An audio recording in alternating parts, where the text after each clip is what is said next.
মুন্নি আর শিবু দুই ভাই বোন। মুন্নি আর শিবুর বাবা হলো একজন সবজিওয়ালা। তাদের বাবা সকাল হলেই সবজি নিয়ে বেরিয়ে যায় বিক্রি করার জন্য। একদিন মুন্নি তার বাবাকে বলছে যে আজ সবজি বিক্রি করতে যেতে হবে না। মুন্নির বাবা মুন্নির কথা শোনে না, সে সবজি বিক্রি করতে চলে যায়।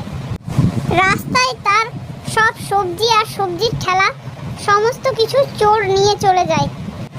তারপর মুন্নির বাবা তার এক বন্ধুকে সব কথা বলে। তার বন্ধু ছিল এক পুলিশ।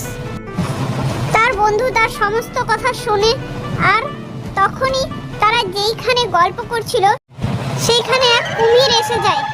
কুমিরের সাথে সাথে এক শাকচুন্নিও গাছ থেকে ঝুলে পড়তে দেখা যায়। কুমির আর শাকচুন্নির মধ্যে লড়াই লেগে যায় যে তাদের দুজনকে তারা একাই খাবে। মুন্নির বাবা আর তার পুলিশ বন্ধু সেইখান থেকে একদমই নড়াচড়া করে না, তারা ভয়ে চুপচাপ হয়ে যায়। তারপর ঝামেলা করতে করতে শাকচুন্নি পালিয়ে যায়। এদিকে কুমির খেতে যাবে বলে পিছনে ফিরে দেখে যে মুন্নির বাবা আর তার পুলিশ বন্ধু আর নেই। এদিকে শাকচুন্নিও খেতে পেল না, আর কুমিরেরও কিছু জুটলো না।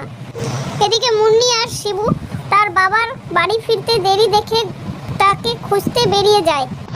তারপর খুঁজতে খুঁজতে তার বাবাকে আর তার বন্ধুকে পেয়ে যায়, আর তার বাবাকে তাদের সাথে বাড়ি নিয়ে যায়।